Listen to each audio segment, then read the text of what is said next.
Legislators rewrite laws at the state capitol all the time. One legislator recently tried to rewrite history. On the House floor Friday, Republican State Representative Lori Sain from Firestone said that blacks and whites were lynched in nearly equal number for being Republican. The comment didn't get coverage until she posted it on her Facebook page on Martin Luther King's holiday. Today, in the face of criticism, Sain doubled down. Here's political reporter Marshall Zellinger. Each year, the Colorado State Legislature honors Martin Luther King Jr. with a resolution. Whereas, the Reverend Dr. Martin Luther King Jr. This year, the resolution was sponsored by Democratic Representatives Javon Melton of Aurora and Leslie Herod of Denver. A little more than an hour after it passed unanimously, Republican Representative Lori Sain of Firestone was given the floor. Colleagues, we are standing in the moral arc of history today as we celebrate a reverend that changed history for all Americans. We have come a long way on that arc since the Reconstruction, when whites and blacks alike were in nearly equal numbers lynched for the crime of being Republican. That comment is completely absurd and off base. We know our history, and if you don't, we need to re-educate you, because that is just simply not the case.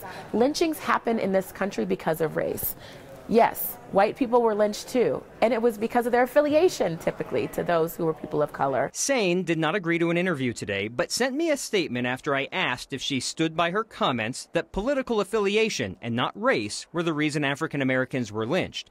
Her statement did not address that question, but leads us to the next part of this story. She writes, "The story here is that one of my colleagues in the Black Caucus denied Republican Representative Perry Buck the opportunity to introduce a resolution honoring Dr. Martin Luther King Jr. Our march towards justice is not over. When a colleague is barred from introducing a resolution on this floor because of the color of her skin." About that, Buck has not returned my calls or texts, and no one but her can confirm what was said. In the meantime, listen to what Buck had to say on the House floor on Friday. Absolutely just honored and delighted to be a co-sponsor on this. I want to go on record today that I truly say that I love each and every one of you, no matter what side of the aisle you're on. I've played an amazing game of adult telephone today, hearing from lawmakers who heard from other lawmakers what might have happened on Friday. It will take hearing directly from Representatives Lori Sain and Perry Buck to get better answers, and my phone is on, sadly, Kyle, 24/7. This could have been a 24-hour thing, but we're at least 72 now. It's going to go at least 72 hours. All right. Very good. Marshall, thank you. Now, somehow the federal government keeps finding change in the couch cushions to keep things afloat, even fished some coins out of the federal courthouses in downtown Denver. Because you know how we told you that the judiciary there was expected to run out of money for operations on Friday? Well, judges apparently know how to be thrifty if they need to, because now there's enough money to keep the courthouses and the 10th Circuit Court in downtown Denver working as normal through the end of the month. Denver teachers finished their strike vote tonight. An automated phone message to parents a short time ago said that school will be open tomorrow, and it will be open for the foreseeable future. Foreseeable future? I don't know. If teachers vote to strike and the state doesn't intervene, they could walk out on Monday. Imagine a lot of teachers have highly personal reasons of why they are voting to strike or to stay in the classroom. Consider the case of Diego Rodriguez. He's a DPS teacher who's here on a work visa. Poor guy arrived 1 week before the strike talks started. He told us he's worried if he goes on strike, he'll lose that visa. And Diego's had a lot going on in his family lately. My wife just gave birth like 1 week ago. So it's a little pretty girl. And I had 3 kids already. My wife doesn't work with this visa. She is not able to work. She's not allowed to work. So I'm the only one who is working for the family. We reached out to the state attorney general's office, hoping to maybe get some clarification for Diego on the law here. They were not immediately sure if a teacher going on strike would automatically lose a work visa. We continue to follow what could be a case of reefer madness out of Oklahoma. A Coloradan's facing 15 to life for drug trafficking when he insists he just had a load of totally legal industrial hemp headed for our state. Hemp is newly legal nationwide. Our Nusha Roy set out to find whether the new law is the cause of this confusion. We knew that eventually there were going to be some situations like this where, you know, somebody was going to end up, you know, getting caught in the middle and kind of clearing a path for the rest of the state. Andrew Ross from Aurora runs Patriot Shield, a veteran-owned company that was running security for around 20,000 pounds of hemp on its way to Colorado. I run a veteran-owned company. They got pulled over by Pawhuska police for running a red light. Police were convinced they just found a jackpot of illegal marijuana. Oh, nobody knows what's going on. It's just a giant gray area. Hemp was legalized under federal law in December. 19 days later, Ross was behind bars. Like I said, we worked with lots of lawyers and different groups. Since the Pawhuska folks aren't saying much because this is an open investigation, we asked Colorado law enforcement, do you know about this new law? Lakewood Police said they have a legislative update every year. Douglas County Sheriff's Office said they haven't come across the issue yet, but if they have to change policies, they will. Colorado State Patrol said since troopers are still catching up, if you're transporting hemp, you better have your paperwork in order. We had all the documentation in place to show them what they needed to see. Here's where things get even more interesting. A majority of states allow for some kind of hemp program, including Oklahoma. They're going to need to figure out all of these things that we're being prosecuted for. Ross says that includes testing, which Pawhuska police did in the field, and it came back positive for THC, but didn't tell a percentage. The federal law cutoff is 0.3% for hemp. Two different agencies in Colorado said the same. It doesn't affect us here in the city of Aurora as much as it would, say, in a rural area where they're actually cultivating. But the few times Aurora police have intercepted hemp that needed to be tested, we would have to send it to DEA. So the confiscated load in this case was sent to a federal lab to figure out what that percentage of THC is. But of course, there's a federal shutdown. So we asked the DA's office out of Osage County, why not send it somewhere else, somewhere that maybe is open?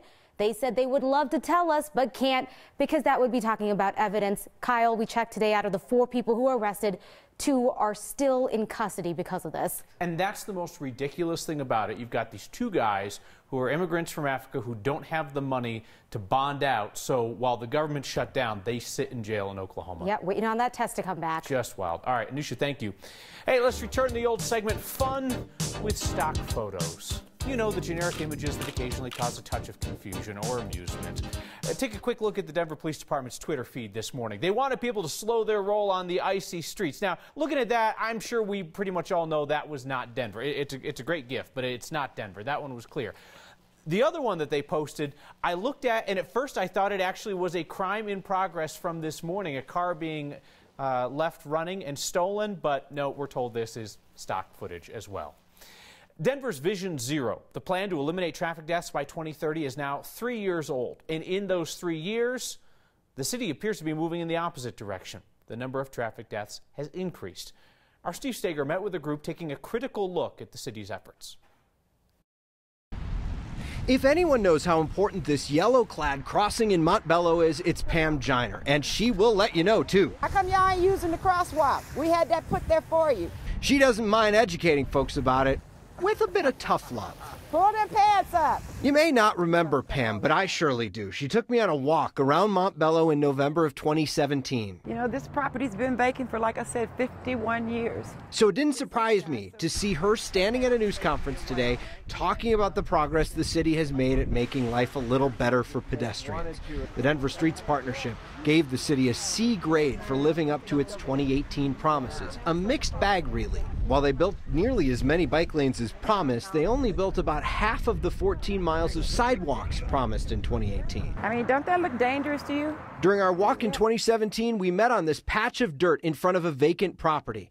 Now there's a building there, and the owners added a much-needed sidewalk. This is progress. Back then, she tried to show me the perils of trying to cross under I-70 along Peoria. Whose responsibility is this? Now, as I-70 gets a facelift, Pam pestered the director of the I-70 project to take a walk with her. He did. They promised us 10-foot wide sidewalks that will be detached.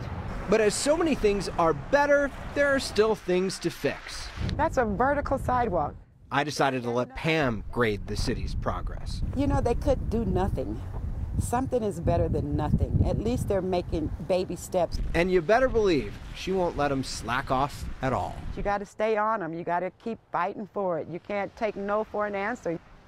She does not take no for an answer. The city acknowledges there's still room to grow. Some of the areas the Streets Partnership says they're doing well, like redesigning intersections. They've done that really well, made them more pedestrian friendly, Kyle. Also that little crosswalk there, that's a way to make an infrastructure where a pedestrian could feel safer if they're crossing on a busy street. But what I find interesting about Pam is that if she gets on something, she gets on something. Like CDOT sent her some people, they weren't the top people, so she went back to him and said, send me the top people. I want your A-team. The top people here. Yeah, and I want your A-team. Yeah.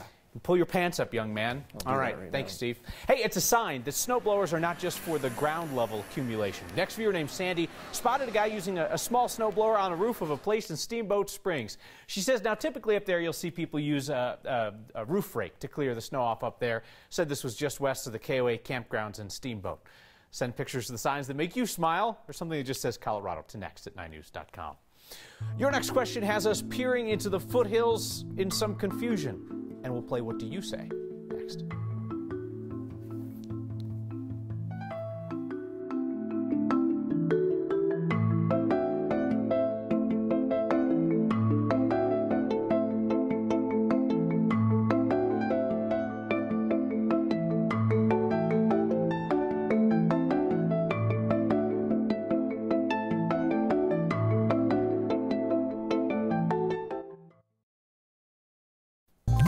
Notice that a few people could use the occasional reminder.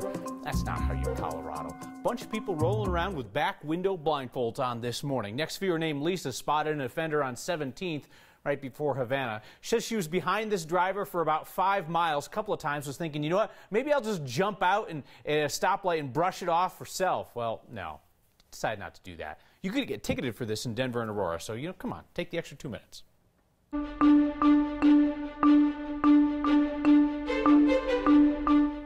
Goodbye, January storm. Goodbye, storm that brought an inch of snow to Denver and blizzard conditions south and east.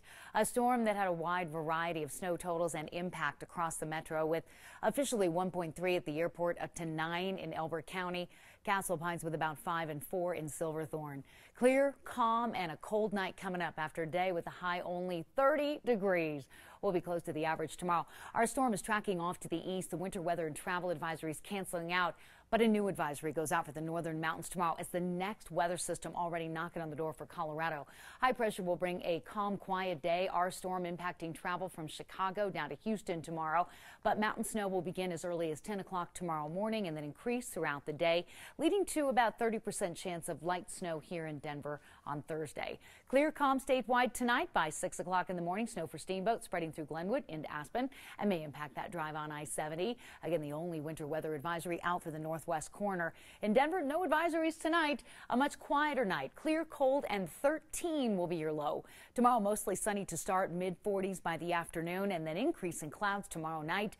And a few light snow showers. I don't have accumulation in for Thursday's storm, but it will be cold. Ahead of a nice weekend warming trend. Low 40s Friday, mid-50s for the weekend. More snow with a separate storm coming Monday. That one may have accumulation. Hey, and take the 9 News weather team along with you. The 9 News weather app, interactive radar. We welcome your storm photos and storm reports, Kyle. Our next question comes from a viewer named Larry, who has lived on the west end of Bellevue Avenue in Littleton since 1992. And Larry asked us about what he described as these horizontal gashes that he sees in the foothills due west of Littleton. It's south of Red Rocks and Bandimere Speedway. We were thinking maybe this is mining, so our first call was to people who know about mining, and the State Division of Reclamation, Mining and Safety says, yep, those lines that you see there are the result of an active mine. That's the Morrison Quarry. They mine stone there for gravel and for construction aggregate, and the rows, they tell us, are what's called benching. It's done to stabilize the slope. They drill down, they blast away the rock to create those steps. The Morrison Quarry has the second oldest mining permit in Colorado. They've been doing work there for nearly half a century. I'll look back to World War II, the way that it changed this city. Not perhaps in the way you might think. How Denver fights fires. That's next.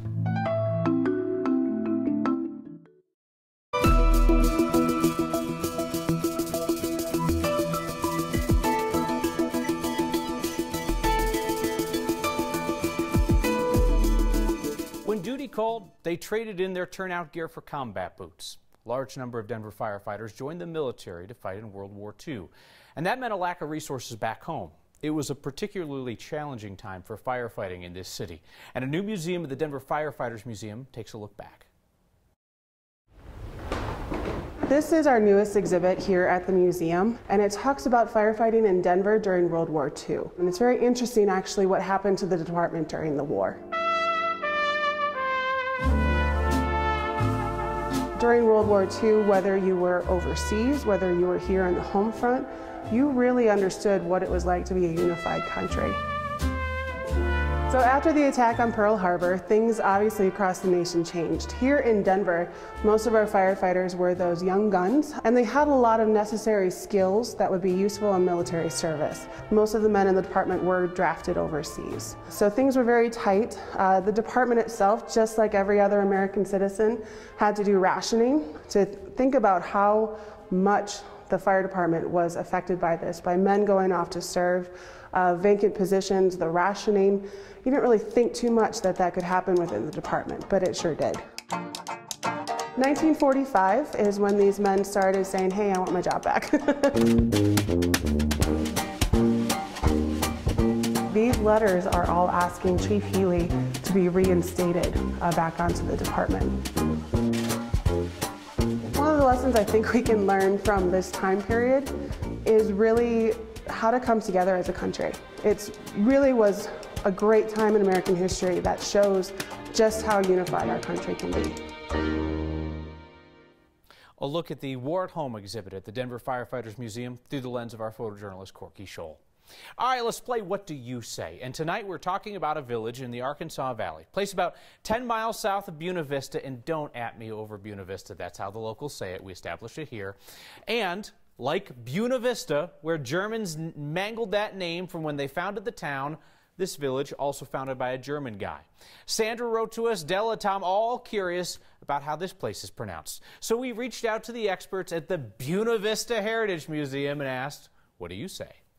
The town is pronounced Nathrop. It was founded by Charles Nachtrieb, who, when the early settlers were coming in, could not pronounce Nachtrieb, so they Americanized the name to Nathrop. The current town of Nathrop is actually about a mile south of where it was originally built.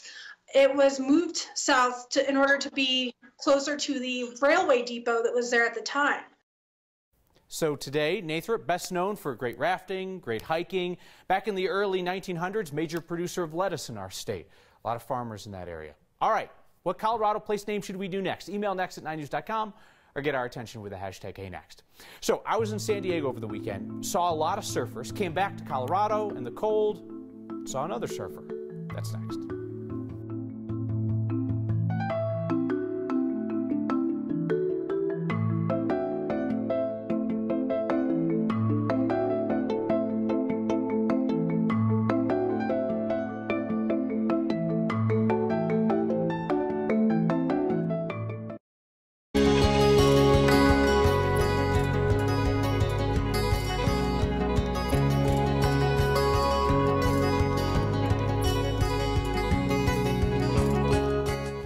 Most Colorado thing we saw today are surfers on the South Platte while there's snow on the banks. Next viewer named Larry sent us this video.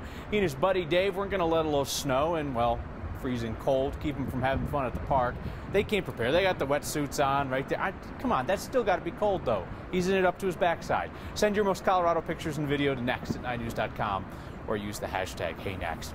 Finish with your feedback. Barbara notes something that a few people did, wondering why the company that was hauling the industrial hemp to Colorado doesn't bail out the drivers so they're not sitting in jail during the shutdown. My understanding is you've got a buyer of the product, you've got the security company that bailed some guys out, and then there's another trucking company. I don't know if the business has those kind of means. And Tim says Mark Colbert called, wants his vest back. He wouldn't be caught dead in this mangy number. Now that was a sharp-dressed man.